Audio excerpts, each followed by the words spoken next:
So student, today we will learn polymer chemistry, fundamentals of polymer chemistry. First of all, we go through definition. So polymer, what is called polymer? When two or more than two monomers combines with each other by permanent chemical bonds, but it should be permanent. That is called polymer. Here we are utilizing the word permanent chemical bond because bond must be permanent, like covalent bond, ionic bond, then coordination bond. Here we cannot utilize hydrogen bond, metallic bond, etc. because these are not permanent. These are permanent. That's why we can utilize only covalent bond, ionic bond, coordination bond, etc. to make it perfect or permanent in nature. Now take an example. If we utilize any polymer, right now I am taking example of styrene. This is the monomer of styrene, CH double bond CH2, and phenyl ring is over here. So whenever number of monomer, here I am writing right now N, number of monomer of styrene combines with each other like this, CH double bond CH2, etc., and it will be converted into polystyrene. Here this is addition polymerization process, so double bond will be broken. This is covalent bond, and it will be broken. Monomer contains covalent bond, and it is broken and converted into single bond CH, single bond CH2, and two valences has been created, and it is combined with each other, and we can write now permanent polymer over here. This is called polystyrene. Okay.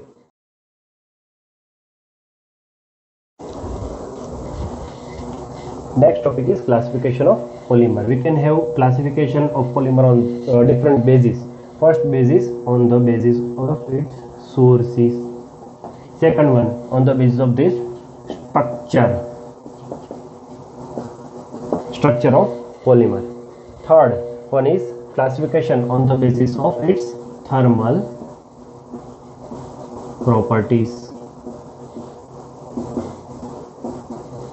Then classification on the basis of its monomer, types of monomer. We have more classification, like on the basis of its elasticity,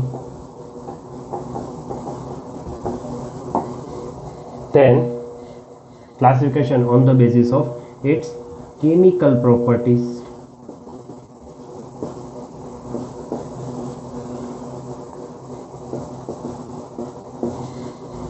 then classification on the basis of uses or utility of that particular polymer. So these are some of the classification. Now first of all we'll discuss classification on the basis of its source.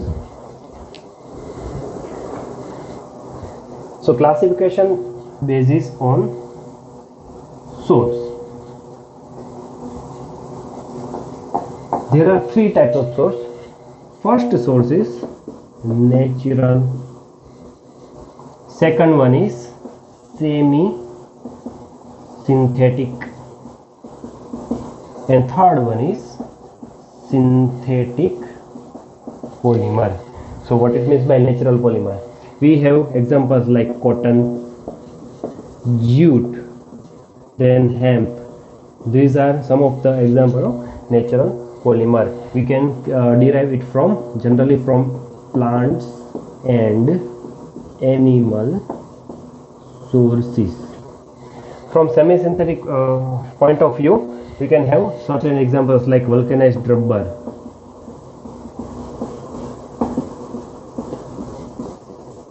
then we have cellulose, acetate cellulose, nitrate, etc.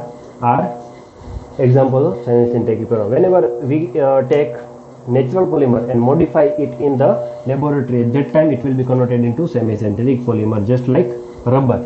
Rubber is vulcanized by sulfur and it will be created vulcanized rubber. And the sources are, first of all, we can derive it from plant and then have to modify in chemical laboratories.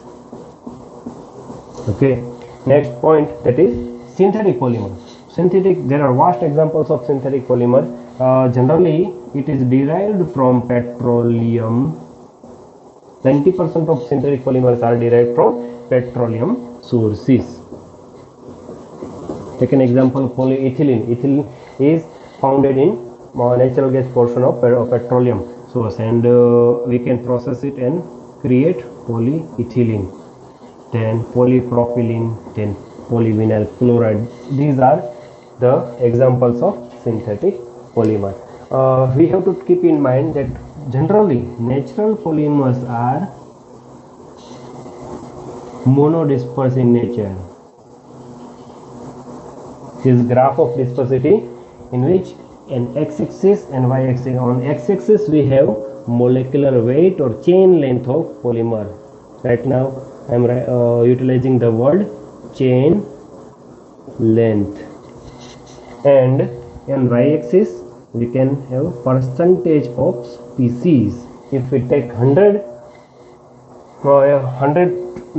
unit of polymer, natural polymer, and find out the chain length, particular chain length of particular chain, at that time we have a very sharp edge pointed toward any one molecular weight.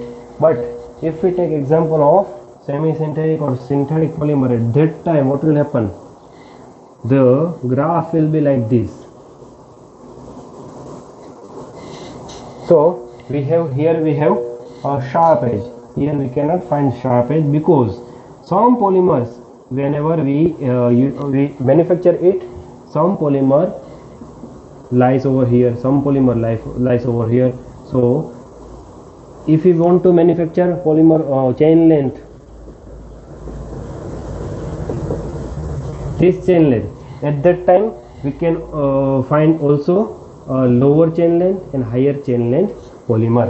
So keep it in mind, natural polymers are almost all time monodispersed.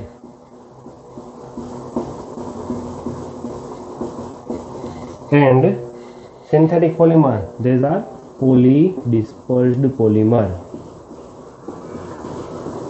This is monodispersity, this is polydispersity.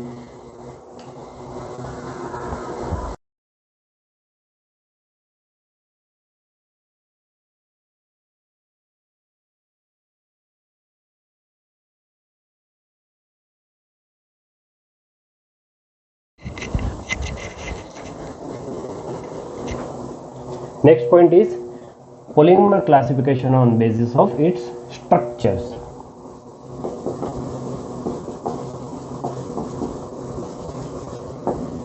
So polymer can be found out in first linear structure, second that is branched structure, third one is cross-linked structure. There are many more, but right now the main structures are these three. So linear, branched and cross-linked structure. In linear also there are sub-classification, but the main thing for manufacturing of linear polymer, we have to take bifunctional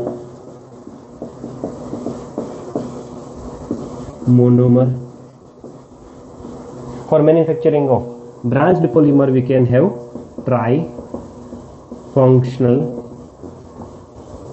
monomer, and for manufacturing of cross-linked polymer, we have to take multi-functional monomers. So linear branch and cross-linked polymer. Some examples are linear polymers are polyethylene, polypropylene, polyvinyl chloride, etc. Here in branch polymer section we have nylons and another elastic polymers.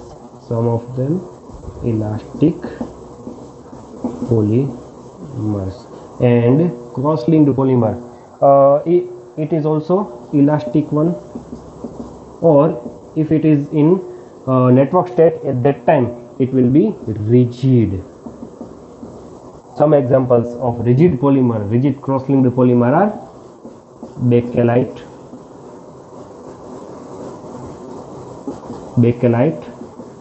then melamine, etc. We can draw the diagram of linear polymer. It is like this. Whenever it is alternating copolymer, AB type linear alternating copolymer, when one monomer is combined with different type of monomer, just like nylon 6,6. There are also linear blocked polymer where number of monomer is combined in this fashion, block type fashion.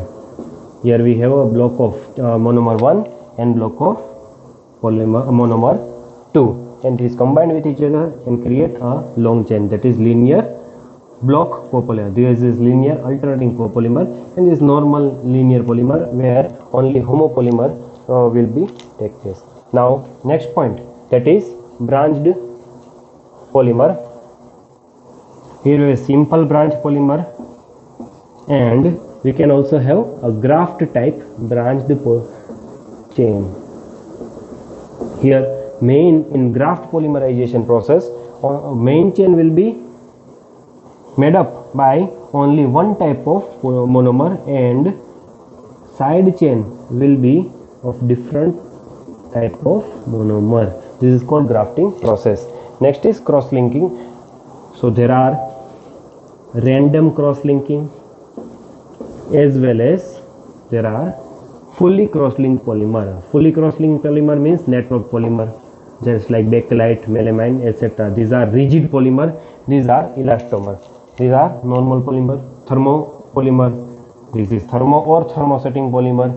This is cross-linked, but only randomly cross-linked. At that time it is elastomer, and if it is cross-linked by networking, at that time it will be converted into the rigid polymer.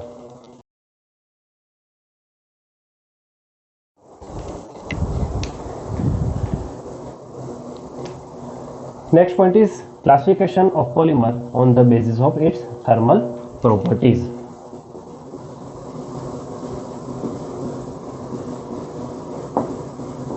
So there are mainly two type of polymer on this basis. First polymer, that is thermopolymer, and second one is thermosetting polymer.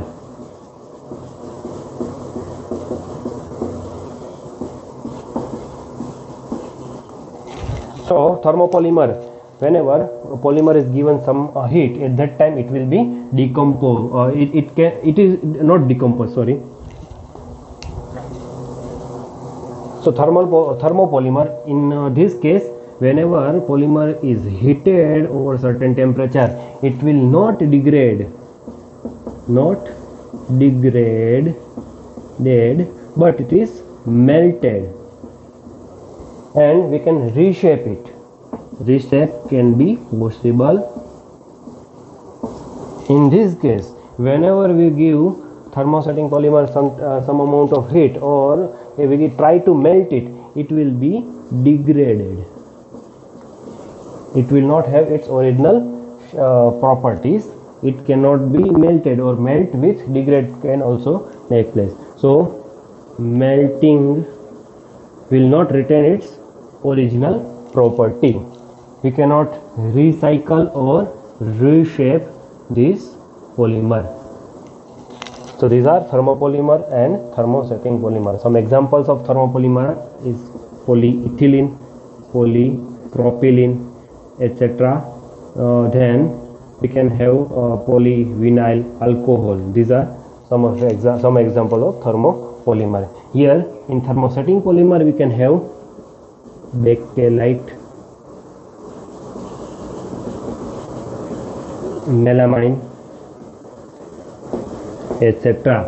This bakelite, melamine cannot be melted. If we try to melt it, some amount it will gain some energy and it will be decomposed while melting, and we cannot create original polymer, or we can have degraded properties from this polymer. So these are thermopolymer and thermosetting polymer.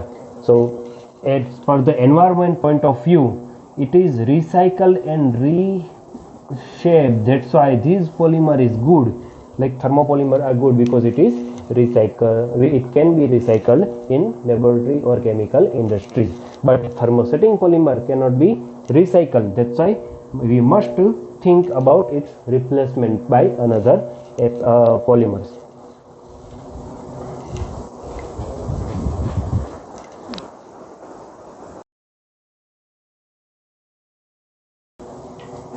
Next classification of polymer is on the basis of its monomer. So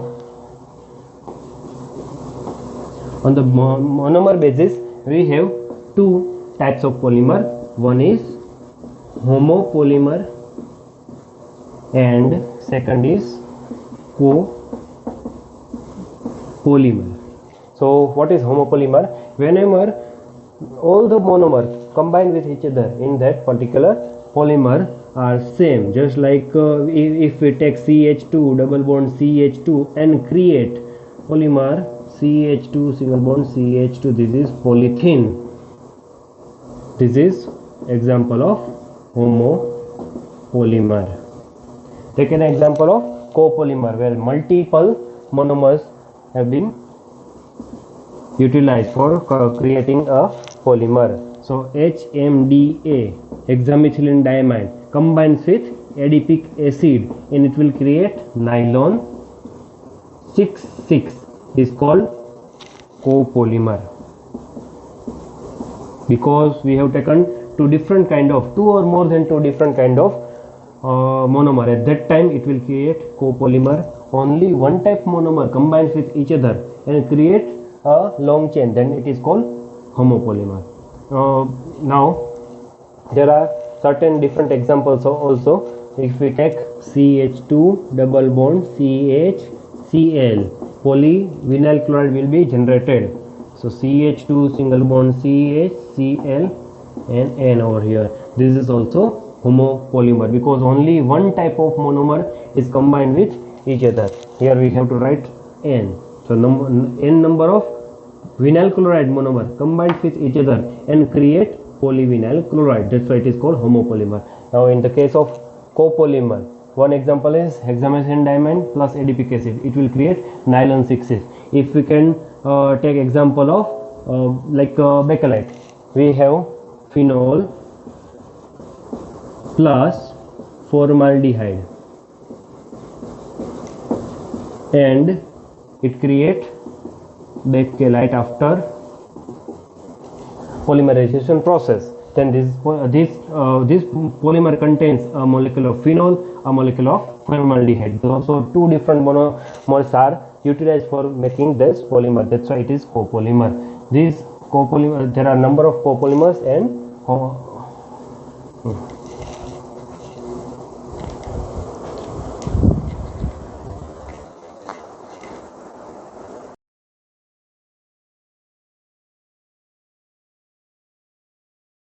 next one, that is classification of polymer on the basis of its elasticity, chemical property and utilities. All these three will be discussed in one segment.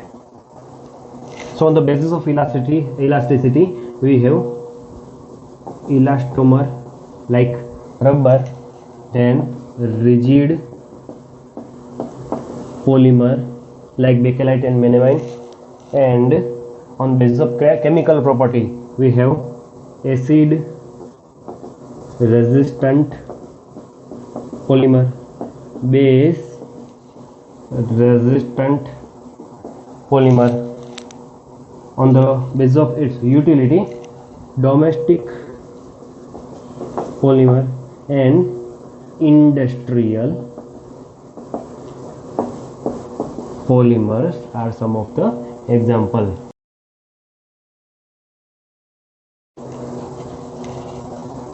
Another most important classification method is on the basis of polymerization process.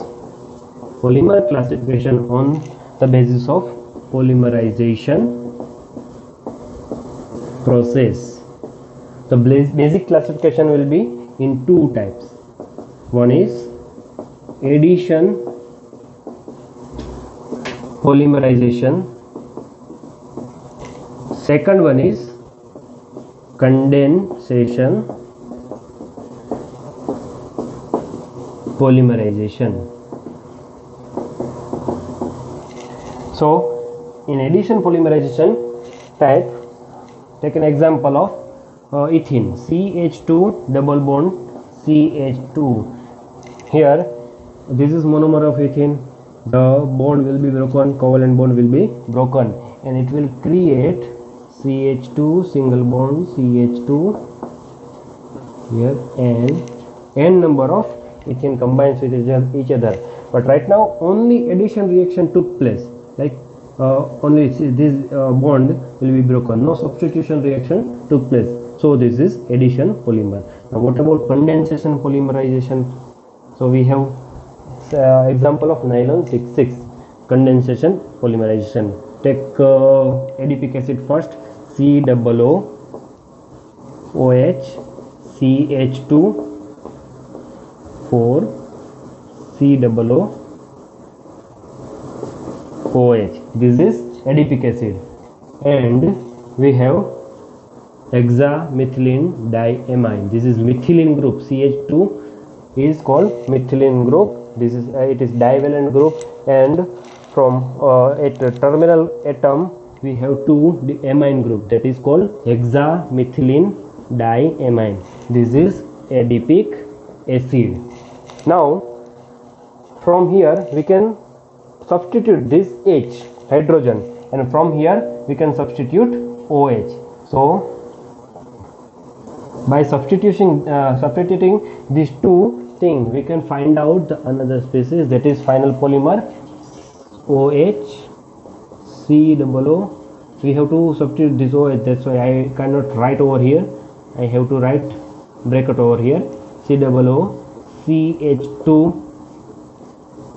4 COO. Then this OH is substituted and H is also substituted, that's why we have amide bond over here, C double bond O and H only, not NH2, because H has been substituted, OH has been substituted. So CH2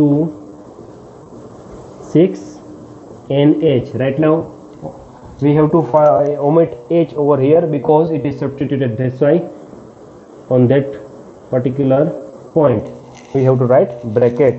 This is polymer nylon 66, but the byproduct will be H2O, that is n number of H2O, that is byproduct, because condensation polymerization process always have a small molecules as a byproduct, and another product, main product is our polymer. So both the processes are different. This is substitution reaction, this is only addition reaction. But right now in for addition polymerization process we must take double bond or unsaturated monomers. For condensation polymerization process we have to take bifunctional or trifunctional monomers or multifunctional monomer.